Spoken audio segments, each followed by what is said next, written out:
with a different type of vibe. And I wonder, in your experience, when an influential guy leaves, how does it change the room, and by osmosis, how does it change the on ice product?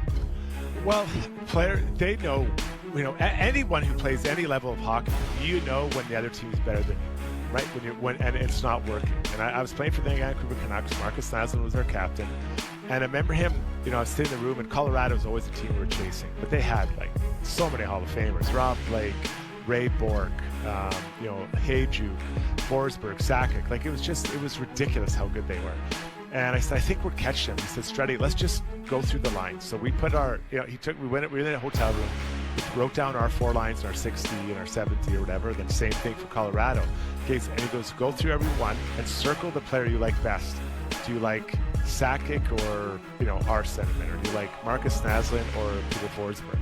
And by the end, there weren't a lot of circles on our side of the ledger, right? And we weren't being mean. He's like, this just shows you how far we have to go. So, as Austin Matthews, really smart guy, obviously knows the game, so he understands that there has to be some adjustments here to try to compete with the teams that are not just in the league, but just in their own division. So, could they take a step back to go forward? Yeah, it may. And then there'll be a lot of pressure. Who's replacing Mitch Marner? Do you think you want that in your first day of training camp? Hey, how do you feel about replacing a guy who scored 100 points last year and has been, from here and beloved? So I think they might have to go a little bit backwards, but Craig Berube is probably looking to spread it around more and bring just that constant type of style that he wants to play, that thinks will bring success, while still unlocking guys' talents and their abilities. So a summer of lists. The Athletic did this list. It's about fan base comfort level with the front office. Obviously, Florida leads, Dallas, Carolina, Tampa Bay, and Montreal came in 5th on this list. Edmonton came in 21st and Toronto 24th. I'm kind of intrigued by that, because although Edmonton did it in the proper order, there's president, GM, coach. The Leafs did it sort of backhanded, but all those 3 people have been replaced in a short period of time. The people that you want to blame for failure, and not much failure in Edmonton, but they're not there anymore. So I guess the question for you, Struddy, is what's the comfort level with the Edmonton front office? Well, the new guy came in, Stan Bowman, at a time that I think the offer sheets really affected this team of Dylan Holloway and Broberg. Those 2 things really affect them. Now, they'd already signed Skinner and others, not Skinner the goalie, Skinner the player, and that affected their ability to get the deals done. And maybe the guys didn't ever want to sign a deal to it. I'm not sure. I got the feeling Holloway did. I think Broberg was looking for more opportunity. But those are 2 guys that are there, early to mid-20s, that are both fast. You developed them, you drafted them, did all that stuff, and now they're gone. So Bowman now has to come in here, and he has to find some younger players to replace guys that are getting older. Right? You look at guys that walked out, whether it's Kane or it was Perry. Fogle. All these guys that are out the door, and now you're trying to replace them with youngish players. Now they've made the trade for Isaac Howard. They're hoping Matt Savoy from Buffalo. Maybe these guys can jump in there. But imagine if they had Holloway and Broberg still in this team. Right? What would that look like? That brings your average age way down. And Holloway's going to get a huge deal. There's no doubt about it. He had a great year last year.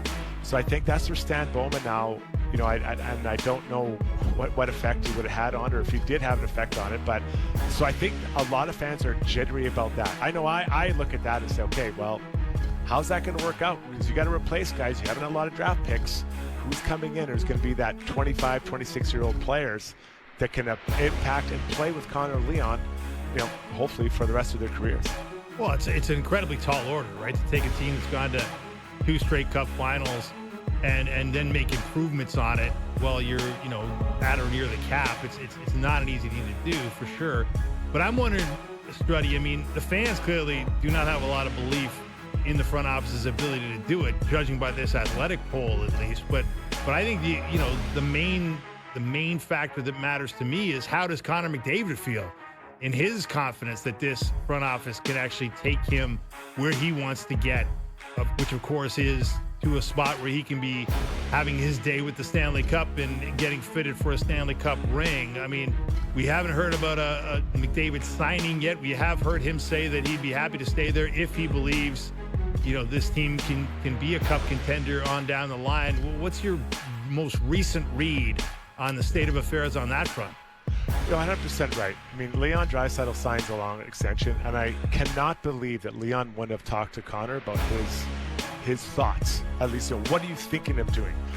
They're best friends. They're traveling together. Leon just got married. Everyone's there at the wedding. Like, you even in casual conversations, you'll talk about it. So I think that Leon is at this comfort level for Leon that Connor will be staying. Now, does that mean an 8-year deal? I'm not sure, but he'll be staying. But the challenge, I think, for Connor McDavid is to, you can see the team as it is today. They brought in some new players, and they brought in a goalie coach. I hope maybe they'll change some of the things that the goalies do. But how do you predict? Let's say he signs a 5-year contract. Can you predict what type of young players will be joining this team in 5 years? You can't, because these teams they don't have a lot of really good. Bo Aki, who's a pretty good young player, but he's a D-man. But you need to keep replenishing this team from the bottom, and I believe it starts from drafting, developing, and bringing it up. And I know it's hard to think about with an NHL team, but Tampa did that for quite a long time. They had players that came in and replaced. You need to have that. So I think that was the idea with Isaac Howard and Matt Savoy. Try to get younger legs in there, and then keep trying to find some little gems maybe out of Europe. But to sell Connor McDavid on, this is our plan. Well, which players? Well, we don't know yet, but this is our plan. I think that's a hard job for Bowman to do, and his former agent, Jeff Jackson. Coming up next, we're going to talk with Mark Masters, our Maple Leaf reporter, dive into some tennis talk as well. This is Overdrive live on YouTube, TSN 4, TSN 1050.